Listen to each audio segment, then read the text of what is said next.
Tania y Carla en BiblioHeart. Por la frecuencia del 1670 de amplitud modulada. BiblioHeart. El espacio donde encontrarás herramientas para la búsqueda de información y conocimiento desde tu biblioteca. BiblioHeart.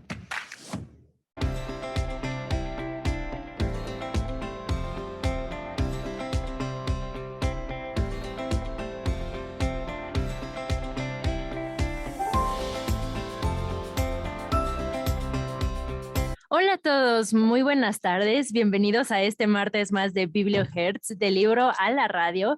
Y pues como siempre empezamos este programa con toda la energía y emoción de estar una vez más con todos ustedes para un programa maravilloso y muy interesante.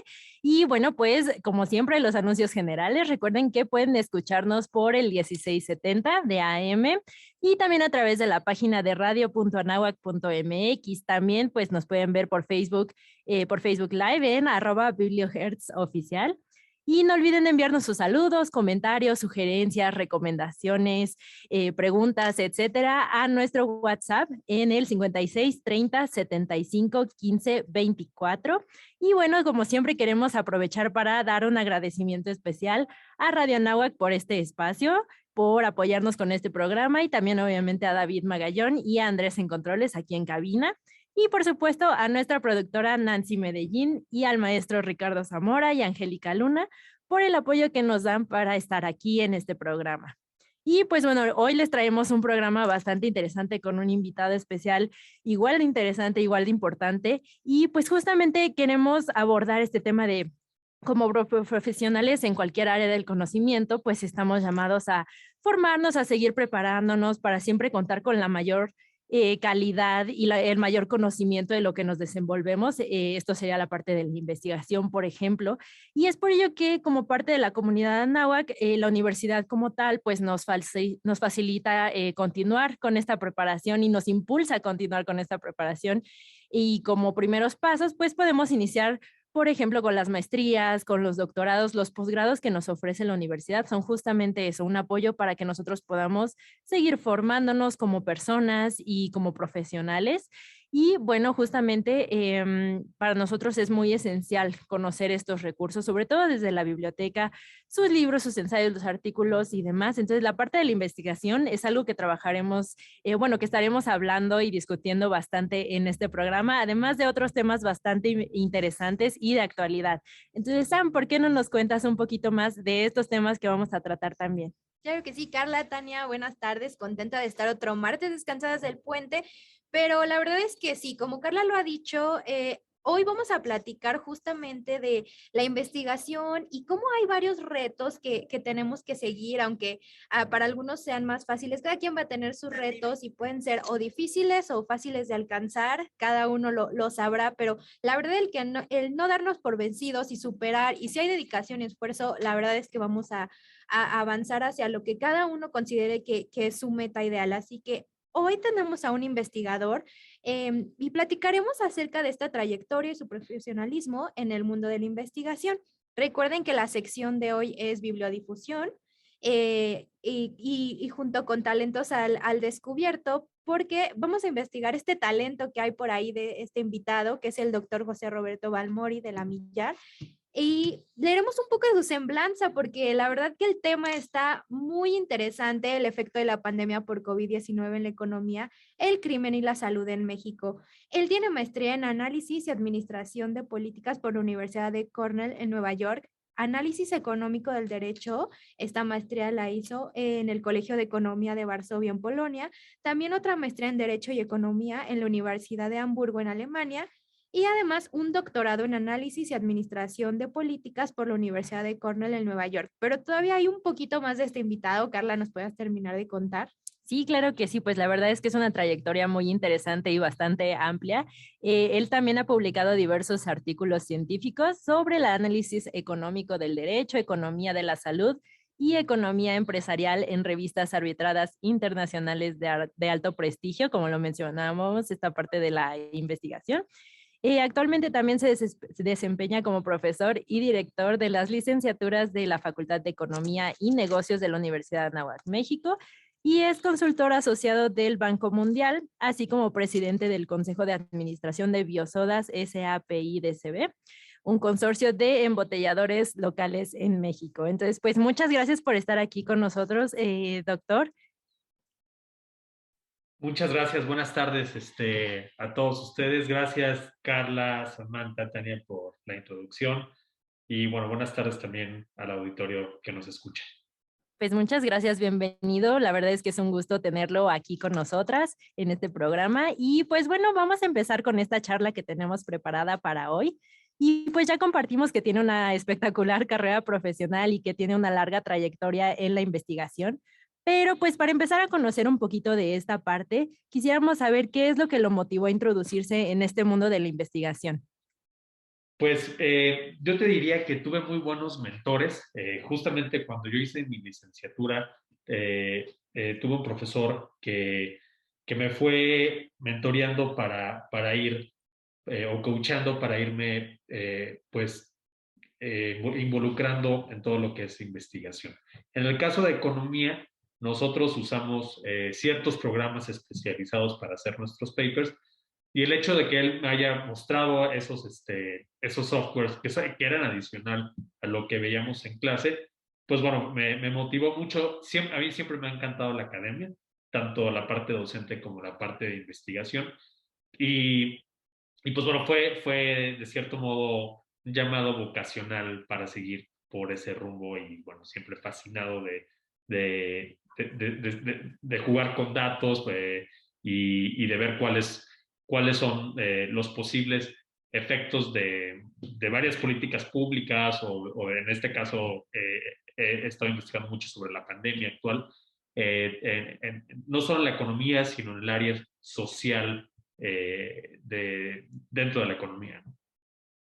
Claro que sí. Además de todo esto, doctor, ¿qué características académicas y profesionales debe tener una persona que, bueno, que quisiera introducirse, así como usted lo ha hecho, en este ámbito de la investigación o en este mundo que abarca muchísimas ramas? Y bueno, también a qué retos se puede enfrentar esta persona al iniciarse como investigador.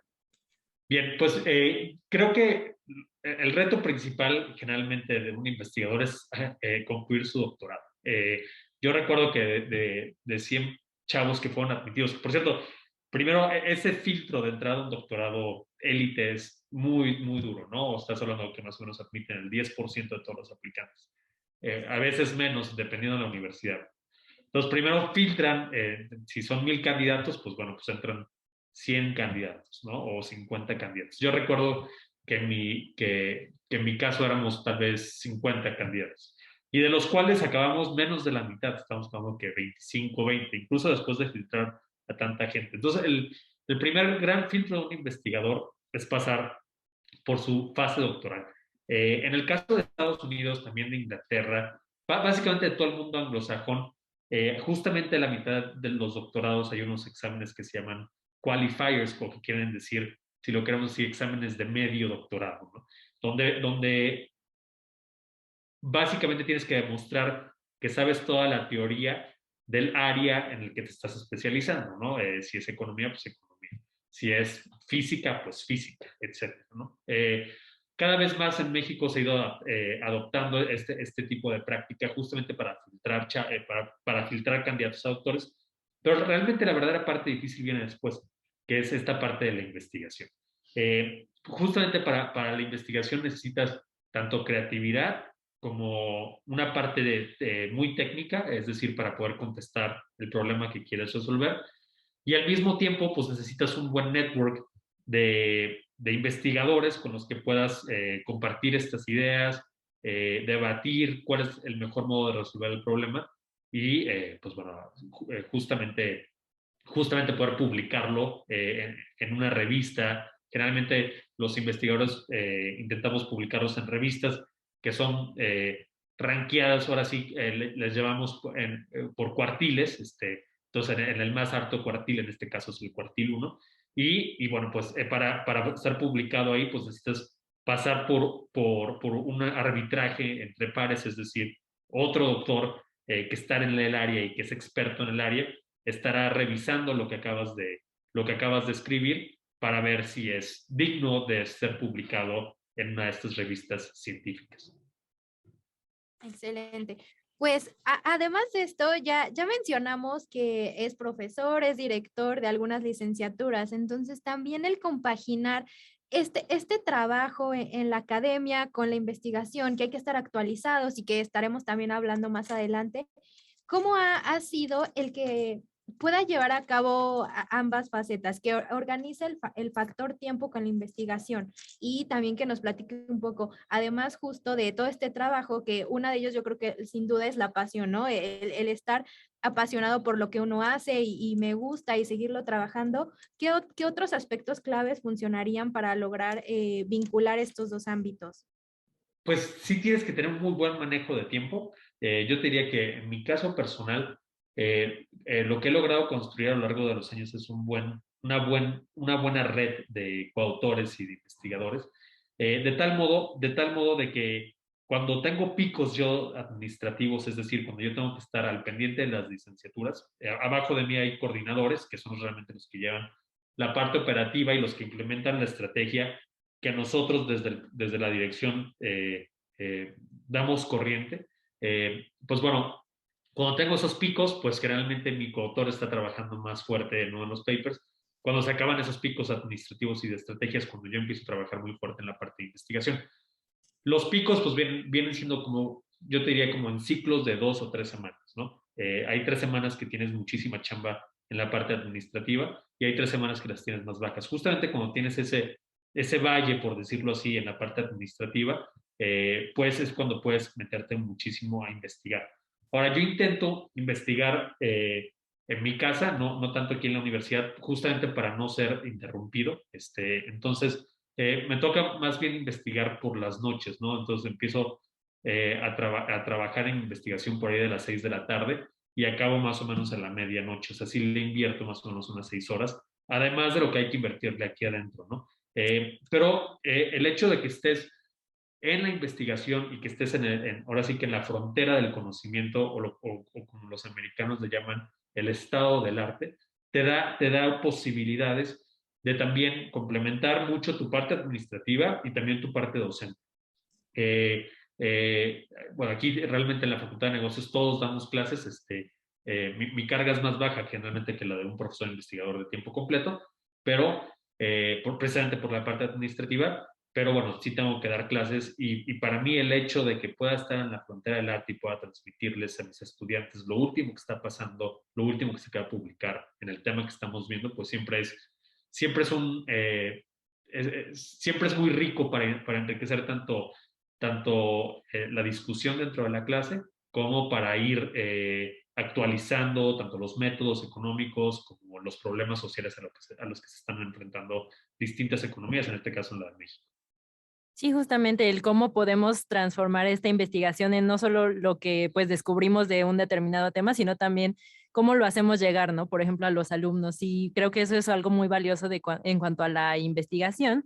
Y justamente por eso, llevándola un poquito más al nivel realidad, a la vida real, a nuestro contexto en México, como usted lo menciona, pues vamos a adentrarnos un poquito más al tema de que nos mencionó Sam sobre la pandemia en México, por ejemplo. Y quisiéramos saber por qué es necesario hablar de ella y justamente su impacto en nuestro contexto, en nuestro país, por qué es necesario hacer esta investigación y entender sus efectos. Bien, realmente hubo pocos investigadores, debo decirlo, fuera del área de salud que se metieron de lleno al tema de la pandemia. Realmente yo te puedo decir que junto con uno de mis coautores, que es Adán, que él está en el TEC de Monterrey, Adán Silverio Murillo, y otro de mis coautores, Lauren Hohen, que está en Georgia. También tenemos un par de coautores justamente de la Universidad de Cornell, con los que estamos analizando otro tipo de cosas. Pues bueno, nos dimos a la tarea de decir, bueno, ya sabemos cuál fue el efecto más o menos, tanto en excesos de mortalidad, tanto, oye, quién se estaba muriendo, si eran las personas que estaban más obesas, o eran las personas que fumaban, o eran las personas que tenían alguna condición médica anterior a ser contagiados del COVID. Bueno, eso realmente se encargaron los médicos y los profesionales en la salud y realmente los investigadores en el área de salud de estar investigando esa parte. Lo que hicimos nosotros los economistas es ver, oye, ¿Cuál fue el efecto de esto en todo lo demás, ¿no? Vamos a ver la parte laboral, si afectó más a las mujeres que a los hombres, si afectó los divorcios, si afectó la fertilidad, las decisiones de formar una familia, bueno, si afectó el crimen también, ¿no? O si afectó otras áreas de la salud que no tienen que ver absolutamente nada con COVID. Bueno, todo eso lo fuimos desmenuzando y pudimos sacar conclusiones muy interesantes que, bueno, con calma se las voy explicando en cada una de estas áreas de la economía. Perfecto, doctor, muchas gracias. Y es una pena, pero ahora vamos a tener que ir un pequeñitito corte aquí en la radio, pero para todos los que nos están escuchando y viendo aquí en el Facebook Live, seguimos con ustedes y regresamos en un momento. Ya estamos de regreso aquí en la radio y bueno, seguimos con esta súper importantísima y muy interesante plática sobre el efecto de la pandemia por COVID-19 en la economía, el crimen y la salud en México con el doctor José Balmori. Y bueno, también ya retomando un poquito, doctor, nos comentaba sobre sobre estas personas que fueron como ya uniéndose a este tipo de investigación. No sé si quedó un poquito inconclusa la idea, si quisiera agregar algo más o así la dejamos para que también nuestros radioescuchas tengan toda esta información completa. Sí, mira, realmente yo te puedo decir que en cuanto a la parte social, este grupo que formamos justamente una serie de investigadores de varias universidades, o sea, como te decía, de Georgia State, también de Cornell, Nueva York, y como del TEC de Monterrey y nosotros en Anáhuac, pues bueno, pudimos sacar muchísimas conclusiones e ir revisando cada una de estas áreas sociales, ¿no? Te puedo decir que pues sí, fuimos los que nos adelantamos y publicamos muchísimo. Gracias a Dios pudimos publicar muy buenos journals. Fuimos de los primeros en el mundo, incluso, o sea, incluso antes de economías ya avanzadas, estoy hablando de economías en Europa, en sacar conclusiones de lo que estaba pasando desde el punto de vista social. Y, y además usar técnicas econométricas, es decir, técnicas donde pudiéramos medir la causalidad, es decir, cómo es que la pandemia afecta, tiene un efecto, o sea, es decir, que sabemos que podemos medir exactamente cuándo fue el efecto, en qué momento, en qué mes de la pandemia, si fue durante el confinamiento o fue después del confinamiento o fue en las dos etapas. Y bueno, eso nos permitió justamente ir desmenuzando cada una de las áreas en las que la pandemia pudo haber afectado pues nuestras esferas sociales, nuestra economía, nuestro trabajo, etc. Perfecto, doctor.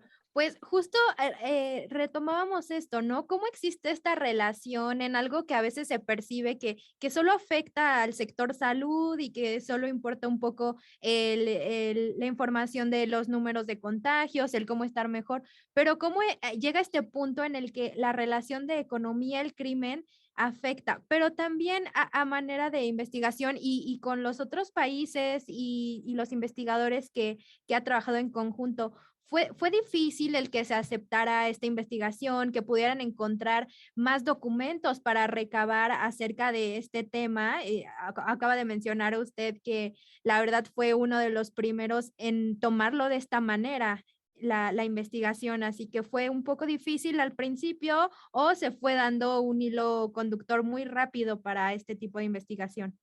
Pues mira, realmente nos movimos muy rápido, es decir, nos juntamos justamente, yo te diría por ahí de abril, que ya teníamos un mes confinados, y cuando vimos que esto iba para largo, es decir, que los gobiernos no tenían idea, básicamente ningún gobierno, no solo el de México, de la dimensión de esto, y cuando vimos que los epidemiólogos empezaron a decir, oye, la capacidad de mutación y la capacidad, la virulencia y la transmisibilidad de este virus es tan grande que nos va a costar mucho trabajo encontrar curas, pues bueno, dijimos, oye, este es el momento para empezar a investigar una serie de cosas. Y que no sean de salud, ¿no? Sino que sea, bueno, había cosas que también nos metimos en economía de la salud y ahorita les voy a explicar, pero más bien eso fue posteriormente. Entonces, en abril, el primer tema con el que nos juntamos fue decir, oye, esto va a tener un efecto directamente en la violencia contra la mujer. Sabemos que la violencia contra la mujer ha sido un tema recurrente, no solamente en la pandemia, sino anterior a eso, si se acuerdan, tuvimos la marcha del 8 de marzo en el 2019, que fue una marcha bastante grande, incluso las mujeres hicieron una protesta de ni siquiera ir a sus lugares de trabajo o a las universidades o a las escuelas. Y bueno, tuvo un efecto fuerte dentro de la sociedad mexicana. Entonces, lo primero que vimos es, oye, vamos a analizar qué pasó con la violencia contra la mujer. Porque lo que pasa es que hay tanta violencia contra la mujer en México, tenemos niveles de violencia contra la mujer en México africanos, es decir, México es un país hipermachista, en donde pues, se ha ejercido mucha violencia contra la mujer. Tenemos una serie de feminicidios muy altos, etc. Entonces, lo que agarramos dijimos, bueno, es una sociedad que así existe, que así convive y que tiene ese arraigo de violencia contra la mujer fuerte. Ahora, ¿qué sucede cuando encierras a la mujer generalmente con su perpetrador, o sea, en la misma casa, es decir, la persona que está ejerciendo la violencia, y bueno, y tienen que convivir 24/7, ¿no? Porque generalmente, antes de la pandemia, pues las mujeres tenían este chance de, pues bueno, salir a hacer compras o lo que sea, y bueno, de cierto modo bajaban la violencia por no tener que estar interactuando tanto con la persona que perpetraba la violencia contra la mujer. Bueno, lo que vimos fue que las denuncias de violencia contra la mujer bajaron, pero lo dijimos, oye, es que eso no puede ser. Esto va contra la teoría que nosotros traíamos, ¿no?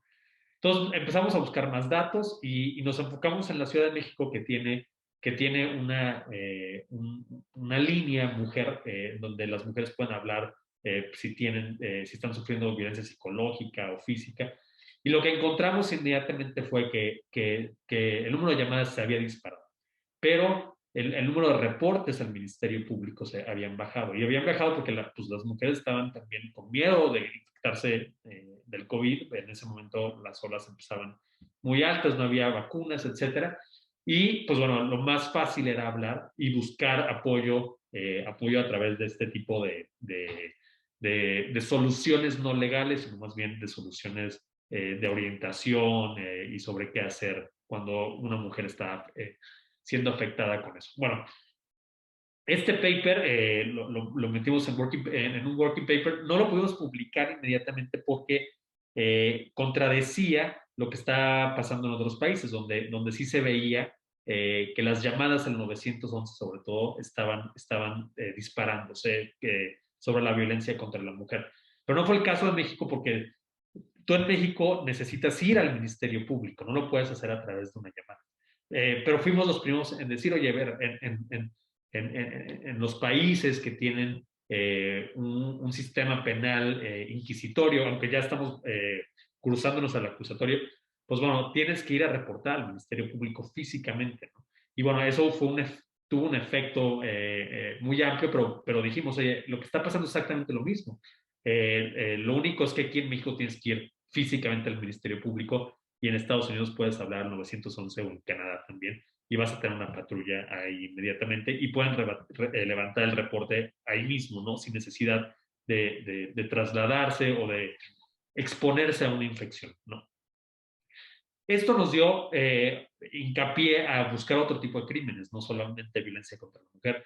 Y fuimos de los primeros en analizar el crimen organizado y también nos enfocamos en la Ciudad de México. Empezamos únicamente con la Ciudad de México y lo que vimos fue que el crimen organizado no bajó, es decir, los criminales narcos, o sea, narcotraficantes, extorsionadores, bandas de secuestradores, bandas de autopartes, de robo de autopartes y también de robo de vehículos. Pues bueno, lo que vimos fue que ellos no se encerraron, ellos continuaron con sus actividades y los que sí se encerraron fueron los criminales que ofendían con crímenes menores, es decir, con un robo, con un robo a mercancía, o puede ser pues gente que lesionó a alguien porque se pelearon. Bueno, pues eso sí bajó inmediatamente, es todo ese tipo de crímenes. Pero los crímenes de alto impacto, es decir, los crímenes donde hay un involucramiento de bandas organizadas de criminales, pues bueno, esos se mantuvieron exactamente igual. Y ese fue nuestro segundo paper, realmente ahí lo publicamos en la mejor revista científica de criminología en Estados Unidos, bueno, y también en el mundo en este caso, y ese paper fue un hit, ¿no? Porque fuimos los primeros en decir, oye, no está pasando nada con los narcos, ¿no? Incluso el título se llama, en español sería Los narcos no se quedan en casa, ¿no? O sea, no siguieron las recomendaciones de los epidemiólogos. Y eso nos empezó a dar como varias vetas hacia dónde movernos, ¿no? Después analizamos qué es lo que estaba pasando con la fertilidad de las mujeres, ¿no?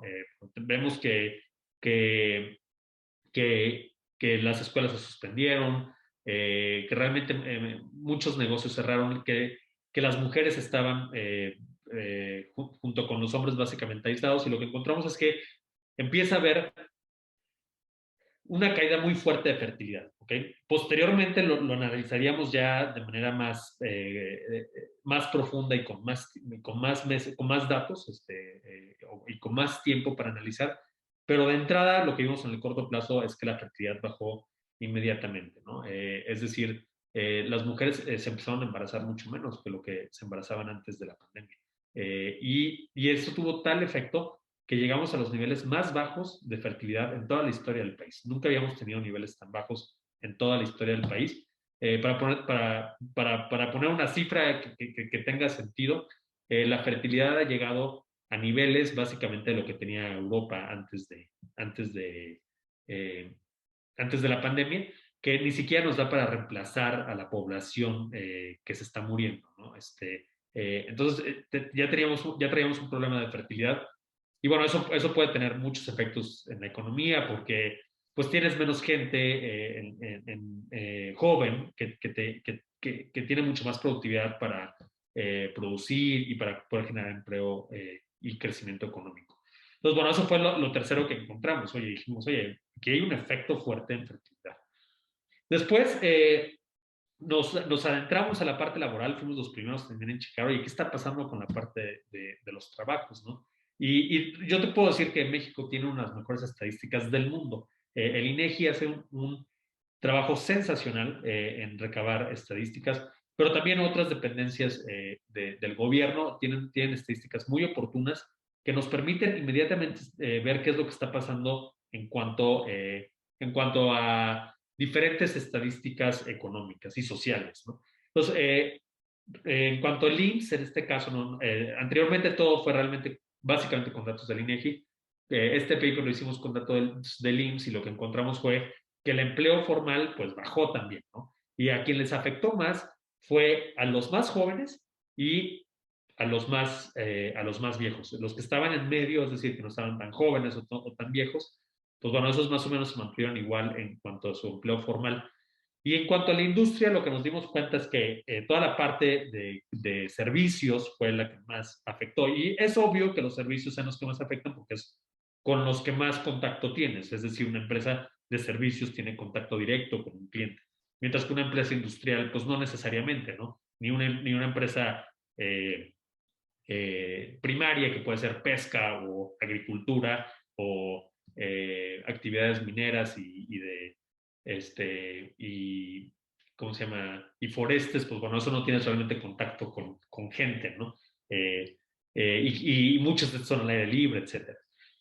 Pero la parte de servicios, pues sí, ¿no? O sea, estamos hablando de restaurantes, estamos hablando de hoteles, estamos hablando de educación misma. El hecho de que haya un efecto de probable contagio, pues bajó la demanda muchísimo y eso afectó a los empleos formales en todas esas industrias. Eso fue otro paper que escribimos, también fue un paper que pudimos publicar en un muy buen journal. Posteriormente nos metimos a ver, oye, no solo quiero ver los trabajos formales. México tiene una economía donde la mitad de sus trabajos son informales. Quiero ver qué pasó también con los trabajos informales y quiero ver cómo la gente empezó a emplear su tiempo de modo distinto, ¿no? Y queríamos ver si le afectó más a las mujeres también o si le afectó más a los hombres económicamente en la parte del empleo. Y lo que encontramos fue que usando los datos de la ENOE, que es una encuesta nacional que mide la ocupación, el empleo y cómo utilizamos nuestro tiempo, los mexicanos, a través del tiempo, van siguiendo durante varios trimestres a los mismos mexicanos, pues bueno, agarramos justamente esos datos del INEGI y fuimos los primeros en decir, oye, básicamente le afectó igualito a los hombres que a las mujeres, es decir, no importa si estabas en un trabajo formal o en un trabajo informal, el efecto fue igual independientemente de tu sexo. Sin embargo, los hombres se recuperaron mucho más rápido, es decir, la dinámica, el efecto dinámico, una vez que abres la economía nuevamente, pues benefició únicamente a los hombres y no tanto a las mujeres. Es decir, a quien se le ofreció nuevamente un trabajo fue a los hombres y no tanto a las mujeres. Y eso es un efecto muy importante porque las mujeres cada vez iban teniendo una participación laboral mucho más amplia en la economía y retrocedimos 2 décadas. Es decir, nos fuimos para atrás 2 décadas y esa recuperación ha sido muy magra, muy flaca, y no hemos podido llegar a los niveles que teníamos prepandemia y todo indica que nos va a tomar mucho tiempo hacer que las mujeres puedan participar nuevamente en actividades económicas remuneradas, ya sea en el sector formal o informal. Entonces, bueno, eso fue un efecto muy importante. Y dentro de ese mismo paper, que también se publicó en las mejores revistas de economía, encontramos que los niños empezaron a, a, a dedicar menos tiempo al trabajo de escuela, 25% menos. Es decir, que aunque sabíamos que la mayoría de los niños se estaban conectando a sus clases, incluso en escuelas públicas, muchas familias lo que encontramos fue que compraron dispositivos móviles para poder conectarse al Zoom de sus escuelas, la mayoría de escuelas públicas. Entonces los papás hicieron una inversión en contratar internet fijo en su casa, comprarle un celular a sus niños para que pudieran conectarse al Zoom desde su celular, porque la mayoría de los hogares mexicanos no tienen la capacidad de comprar una computadora, o si tienen una computadora, pues bueno, no la pueden estar distribuyendo entre varios niños, y la mayoría tampoco podía tener un servicio fijo de Internet. Pero bueno, lo que hizo la pandemia fue ampliar muchísimo todas estas áreas de conectividad, en principal en la parte de Internet, y que las familias invirtieran en dispositivos móviles, en un celular, que estos celulares te dan básicamente lo mismo, casi el mismo poder de conexión que una computadora. Entonces ese fue el otro paper que analizamos y bueno, justamente encontramos que también los hombres empezaron a dedicarse un poquitito más a tareas del hogar, como 1 hora al día más, es decir, estaban ayudando en tareas del hogar. Las mujeres se mantuvieron exactamente igual, pero la supervisión a los niños pues, permaneció básicamente igual. Y eso tuvo un efecto en la educación que vamos a cargar como país por muchos años porque fuimos de los países que más días perdió en cuanto a educación presencial. Gracias, doctor. Sin duda, en unos minutos seguiremos comentando de esto. La verdad que ha sido en unos minutos la perspectiva, estos pequeños detalles de qué es lo que le pasa a México y platicaremos también qué pasará o qué esperaremos. Así que nos vamos unos minutos a corte y regresamos con usted. Último bloque del programa y bueno, sin duda ha estado muy interesante y enriquecedora toda esta charla, justamente sobre el efecto de la pandemia por COVID-19 en la economía, el crimen y salud en México y estábamos platicando de cómo se diversifica esta investigación y cómo se expande este impacto y este efecto de la pandemia hacia pues otras áreas que a lo mejor y no nos imaginamos de entrada que se relacionan con el sector salud en el caso de pues esta pandemia, pero pues hemos visto, como nos ha platicado el doctor Balmori, que sí hay una manera de ligar todo esto. Y es justamente que podemos visibilizar estas otras áreas que a lo mejor no les estamos prestando tanta atención porque tenemos una crisis sanitaria que nos exige tener este enfoque, ¿no?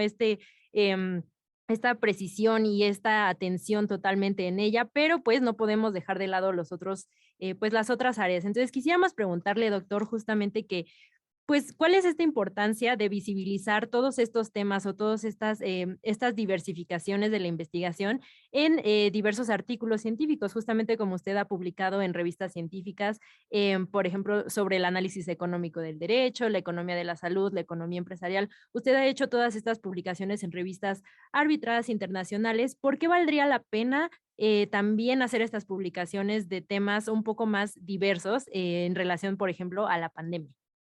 Digo, te da mucha perspectiva sobre cómo o qué hacer en cuanto a política pública refiere para, para minimizar el impacto que pueda tener la pandemia en las diferentes esferas de una persona y de la sociedad. Por ejemplo, algo que vimos fue que una vez que pasó, esto ya lo hicimos, todos los estudios que les comenté fueron en 2020, justamente en la mitad de la pandemia. Para el 2021, salvo uno, perdón, justamente al final del 2020, fuimos los primeros en Latinoamérica en empezar a decir, oye, aquí hay un efecto también en la salud mental. Yo me daba cuenta por mis chavos que les daba clases, que estaban muy ansiosos, con los propios profesores que a mí me tocaba tratar con ellos pues para resolver problemas como director, pues nos toca eso.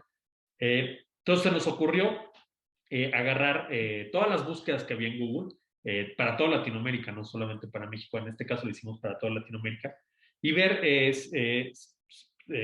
palabras muy específicas que tienen que ver con la salud, como puede ser el insomnio, como puede ser la ansiedad, como puede ser la depresión, como puede ser el suicidio, en el caso más extremo, la tristeza, etcétera, ¿no? Y lo que encontramos fue que las búsquedas en Google se dispararon justamente cuando cada uno de estos países fue imponiendo el confinamiento, ¿no? El hecho de que nos encerraran por tanto tiempo, pues tuvo un efecto muy fuerte, ¿no? Y vimos que el efecto fue realmente alto, básicamente para toda la población, independientemente del sexo, independientemente de la edad, todo el mundo tuvo realmente un impacto muy fuerte en la salud mental.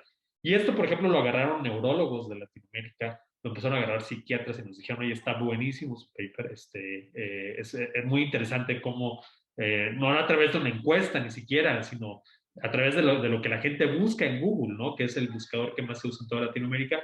Entonces, estábamos dando cuenta qué es lo que estaba sucediendo con todos los patrones que tienen que ver con salud mental.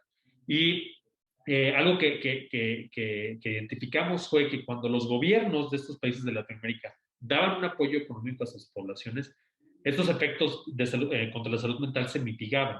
En el caso de México, el gobierno fue verdaderamente muy ortodoxo, no dio absolutamente nada de apoyo, básicamente a las familias mexicanas, y eso hizo que pues, la salud mental se viera mucho más mermada en México que en comparación a otros países de Latinoamérica. Entonces, realmente, hasta ahí fue que llegamos en 2020. Posteriormente, en 2021, seguimos expandiendo. Dijimos, oye, a ver, ¿cuáles son los efectos ya una vez que se cerraron los confinamientos? Digo, que se levantaron los confinamientos, una vez que la gente pudo salir nuevamente. Y lo que vimos ahí, Carla, Tania, Samantha, fue que empezaron a recuperarse muchos de estas variables de crimen o sociales, ¿no? En particular, por ejemplo, vimos que se recuperó, digo, y esto es una mala noticia, el número de feminicidios, ¿no? Los feminicidios habían bajado y volvieron a subir a sus niveles anteriores una vez que el confinamiento se abrió. Por ejemplo, violencia contra la mujer otra vez regresó a sus niveles normales que tenían antes de la pandemia. O, por ejemplo, demandas contra manutención también regresaron a lo mismo, ¿no? Y también otros crímenes, ¿no? Básicamente todos los crímenes que habían bajado como robo o lesiones o asaltos, pues bueno, todo eso se regresó. Y recuerden que el crimen organizado pues siempre se mantuvo igualito, incluso durante el confinamiento. Entonces ahí lo que vimos incluso fue que ciertos crímenes, por ejemplo, como el fraude, de hecho, tienen ya niveles mayores a lo que teníamos antes de la prepandemia, porque pues empezó a haber muchísimo fraude, pues con bancos, etcétera, ¿no? Realmente se dispararon el número de fraudes.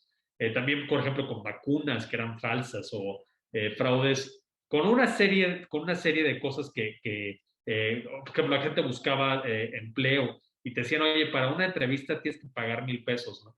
Pues eso era un fraude porque al final de cuentas no había ningún empleo y pues bueno, estaban defraudando a la gente. Entonces vimos que eso se disparó. Entonces lo que vimos es realmente un efecto en forma de U, donde se recuperó básicamente lo mismo que lo que teníamos antes de la pandemia. Durante el confinamiento baja y vuelve a subir después del confinamiento, ¿no? Entonces, en esas variables pues nos enfocamos. Luego empezamos a expandir en otras variables sociales. Por ejemplo, ustedes pues son muy jóvenes, pero tal vez ya estén por casarse. Entonces empezamos a ver, oye, ¿qué pasó con los matrimonios y los divorcios? ¿Hubo ahí un efecto? Y bueno, lo que vimos fue que los matrimonios también bajaron a niveles más bajos, los niveles más bajos en toda la historia del país. Muchas bodas se cancelaron, se pospusieron, eh, y que los divorcios, por el otro lado, se levantaron como nunca antes, ¿no? Tenemos también récord de divorcios, porque la gente no podía convivir en el mismo hogar y no podían tener tampoco, era complicado tener a un psicólogo de pareja que les ayudara, tal vez a un padre o a un sacerdote que les ayudara a discernir sus problemas matrimoniales, ¿no? Entonces, pues lo que vimos fue que hubo menos matrimonios y hubo menos divorcios, ¿no? Y eso es súper interesante, ¿no? Es muy interesante. Y luego después de esto de la salud nos empezaron a llegar pues, muchísimas invitaciones a conferencias y nos fuimos metiendo en otros rollos de la economía y la salud, que no tenían nada que ver que no tenían absolutamente nada que ver con la parte de la pandemia. Pero, por ejemplo, vimos, oye, mucha gente dejó sus tratamientos de cáncer, mucha gente dejó sus tratamientos de diabetes, porque los hospitales estaban saturados y entonces los doctores no se daban abasto, se colapsaron mucho de los sistemas de salud de diferentes estados del país y lo que sucedió fue que empezamos a ver que los servicios a los pacientes de diferentes enfermedades que no tenían nada que ver con el COVID bajaron sustancialmente. Había, por ejemplo, la parte de dentistas bajaron hasta el 90%, ¿no? Y eso está teniendo un efecto a largo plazo de salubridad, porque al momento que tú no te estás atendiendo y no estás dándole un seguimiento a tu enfermedad, muchas de esas enfermedades degenerativas, pues bueno, lo que estamos viendo es que hubo un efecto brutal, ¿no? Eh, realmente, pues también fuimos de los primeros economistas en decir, oye, hay aguas, porque aquí se te viene una crisis de salubridad brutal que no tiene absolutamente nada que ver con la pandemia, pero como la pandemia colapsó tu sistema de salud, pues ahora tienes que ver cómo vas a resanar todo lo que dejaste de hacer durante el confinamiento. Entonces, todos estos han sido papers que hemos seguido sacando. Y seguimos trabajando en otros papers. Por ejemplo, somos los primeros también en México en estar midiendo qué pasó con los accidentes viales, ¿no? Entonces, ¿qué pasa? Tenemos un confinamiento, la gente deja de manejar, tienes calles más libres y lo que vimos que fue que hubo un cambio en la toma de decisiones de riesgo de cómo manejamos. En el momento que hay menos tráfico, los accidentes que tienen que ver con el tráfico bajaron brutalmente, pero la proporción de muertes o de accidentes fatales, de accidentes de tránsito fatales, no bajó en la misma proporción que bajó el tráfico. ¿Por qué? Porque los conductores empezaron a irse mucho más rápido, a pasarse los altos, a estar un poquito más distraídos con el celular, pero sobre todo lo que vimos fue que el promedio de velocidad con el que manejaban los conductores, por ejemplo en la Ciudad de México, pues subió sustancialmente. Entonces, si había un accidente, ese accidente era mucho más serio, mucho más severo y acababa con pues, una muerte de tránsito, ¿no? Entonces, eso es, por ejemplo, algo en lo que estamos trabajando justamente ahorita. También seguimos con temas de fertilidad, es un tema muy importante para nosotros. Estamos explorando también temas de educación, sobre todo de educación universitaria, cuál fue el efecto en las diferentes universidades, tanto públicas como privadas. Y seguimos trabajando también en temas, me estoy acordando aquí porque tenemos también cómo fueron los excesos de muertes en las diferentes olas de la pandemia. Es decir, en la primera ola de la pandemia, quienes más morían no tenían nada que ver con la parte socioeconómica, pero en la segunda sí. En la segunda, si eras pobre, tenías más probabilidades de muerte. Y en la tercera, todavía más, porque no se amplió la parte de vacunación a toda la sociedad tan rápido como se debió haber ampliado. Entonces eso pues tuvo un efecto también en qué es lo que te ocasionaba, qué variables socioeconómicas eran las que te ocasionaban que tuvieras, que acabaras con un paciente muriéndose de COVID, ¿no? Entonces, todos estos son todavía papers que seguimos en el proceso de arbitraje o de escribir. La mayoría ya están escritos, ya más bien es procesos de arbitraje, y todos esos procesos pues llevan su tiempo en ir resolviéndose. Y un par de temas más que que quiero tocar y que también fuimos los primeros en verlo, no solo en México, sino a nivel mundial, fue revisamos cuál era el impacto, y eso tiene que ver mucho con antropología y sociología, en los conflictos entre las personas. Hicimos, de hecho, 2 papers. Uno, donde veíamos cuál era el conflicto entre vecinos, si el estar encerrados pues tuvo un efecto con que ya no te cayera también tu vecino porque tenía la música todo el tiempo, o porque tenía los perros ladrando todo el tiempo, o porque los niños estaban jugando ahí en la calle y entonces te hacían mucho más ruido, y si querías trabajar, pues tenías que trabajar desde home office. Si eso tuvo un efecto, ahora sí que en los problemas o en los conflictos vecinales, y lo que encontramos es que sí, hubo un efecto brutal. Y otra cosa que también encontramos usando datos del INEGI fue que conflictos que tuvieran que ver con empresas, con burócratas, también con vecinos, o con tu familia, esos subieron, pero el manejo de esos conflictos fue totalmente distinto a como se hacía anteriormente. Bajó muchísimo la violencia y subió muchísimo la no confrontación. Es decir, tengo más conflictos con diferentes miembros de la sociedad, pero no estoy dispuesto a confrontarlos porque tampoco quiero arriesgarme a que me vaya a pasar esa persona con la que estoy teniendo el conflicto, el virus del COVID-19, ¿no? Entonces, son 2 papers súper divertidos que también fueron publicados en muy buenos journals. Y pues bueno, como puedes ver, básicamente hemos publicado muchísimo, y de muchísimos temas, algunos muy divertidos, otros muy serios, otros muy tristes, como la parte de violencia contra la mujer que vimos que subió. Ahora sí que las denuncias en el Ministerio Público volvieron a sus niveles anteriores e incluso algunos más altos. Y pues bueno, eso todo nos tiene que informar sobre sobre política pública, sobre qué es lo que tenemos que hacer de aquí para adelante para tener una mejor sociedad, una sociedad más justa, y pues más próspera, ¿no? Que nuestro país sea más próspero. No todo es economía, hay muchas cosas sociales, y esas cosas sociales son súper importantes. Si alguno de ustedes en el auditorio, o también ustedes ahí en cabina, les interesa alguno de estos papers, todos están disponibles. Creo que en la biblioteca digital tienen básicamente todos los papers de los investigadores que formamos parte de la NAWAC.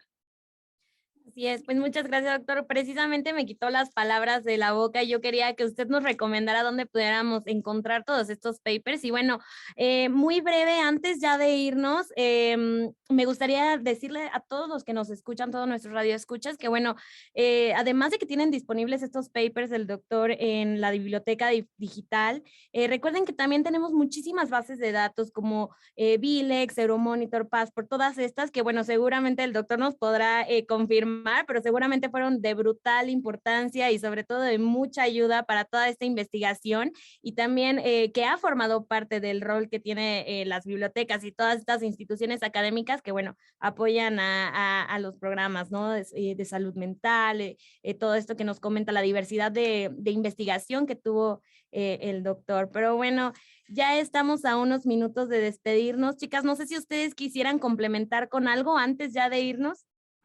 Pues justamente si también nos pudiera decir un comentario muy, muy breve antes de irnos sobre alguna recomendación que tenga para los que quieren iniciarse en la investigación, un consejito o un tip que les pueda dar y que usted considere que es muy necesario saber. Yo les diría, acérquense si ustedes tienen esa vocación por ser académicos, por ser investigadores, que es una profesión bellísima. Yo siempre digo que trabajo para Dios porque somos una universidad católica, o sea que mi jefe es Dios, y que tengo impacto inmediato porque puedo tener clases con los chavos y eso a mí me fascina. Es una profesión bellísima. Si tu vocación es ser docente, seguir expandiendo la investigación, acércate a ese profesor que te cae bien y que sabes que es investigador, o a esa profesora que te cae bien y que sabes que es investigadora. Diles, oye, levanta la mano, oye, a mí me interesa, nosotros siempre traemos lo que le llamamos una tubería, un pipeline muy amplio, de muchos proyectos. Te van a invitar, te van a decir, órale, lee la literatura que existe.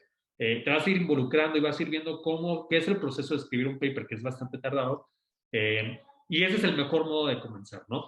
No tienes que salir fuera de la universidad, todo lo tienes al alcance de tu mano. Hay muchísimos investigadores muy buenos dentro de la Universidad de Anáhuac. Y bueno, ese sería mi consejo. Acércate a ese profesor que te dio clase y que sabes que publica, que te cae bien, o a esa profesora, y oye, dile, quiero trabajar contigo, y bueno, vas a ver que aquí todo el mundo es bien buena onda, te van a decir que sí. Vale, Gracias, pues doctor. muchísimas gracias, doctor. La verdad es que ha sido un gusto tenerlo aquí con nosotras y pues sí, no nos queda más que agradecerle por su tiempo, por su atención, por estar aquí con esta plática tan interesante. Creo que todos la hemos podido aprovechar muchísimo y pues bueno, ojalá tengamos la oportunidad de tenerlo una vez más en nuestro programa para algún otro tema que nos tenga preparado con sus investigaciones. Y pues bueno, también le damos las gracias a todos los que nos escucharon hoy, a los que nos acompañaron para este programa de hoy. Si se lo perdieron, pues ya saben que está en Spotify, que también tenemos nuestro canal de YouTube y también nos pueden encontrar, bueno, en los programas pasados, justamente en el Facebook oficial de BiblioHertz. Y bueno, también les dejamos nuestro número de WhatsApp, que es el 56 30 75 15 24. Ahí nos pueden escribir con sus comentarios, recomendaciones y bueno, un saludo también a las personas que nos dejaron un comentario por ahí en el Facebook Live. Y pues nos vemos el próximo martes, nos escuchamos también el próximo martes aquí en la radio. Y pues muchas gracias por acompañarnos hoy. Hasta luego.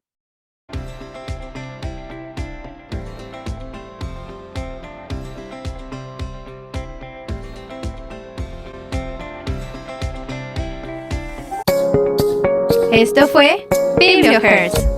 Mándanos un WhatsApp al 56 30 75 15 24 o en nuestro Facebook @BiblioHertz oficial. Hasta el próximo martes. BiblioHertz.